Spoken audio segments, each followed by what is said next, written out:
Hello friends, চলে এসছে একটা নতুন ভিডিও নিয়ে। আজ দেখো বড় রুই মাছ চলে এসছে।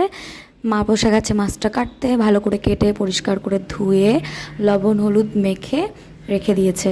এরপর আর কি মাছ ভাজার পালা। তেলটা গরম করে এক এক করে মাছগুলো দিয়ে দিচ্ছে। এরপর মাছগুলো ভেজে তুলে রেখে দেওয়া হবে সাইডে। আজ কিন্তু আলু দিয়ে পাতলা ঝোল হবে। এবার মাছগুলো ভেজে তুলে তেলের মধ্যে দেওয়া হলো জিরে ফোড়ন আর একটু আদা বাটা। এরপর দিয়ে দেওয়া হচ্ছে গুঁড়ো মশলা, হলুদ, জিরে, লঙ্কা, লবণ দিয়ে ভেজে রাখা আলুগুলো দেওয়া হলো। এবার সবগুলোকে কষিয়ে পরিমাণ মতো জল দিয়ে দিয়েছে। যেহেতু আজকে পাতলা ঝোল হবে, ভালোভাবে ঝোলটা ফুটে আসলে দিয়ে দেওয়া হলো ভেজে রাখা মাছগুলো।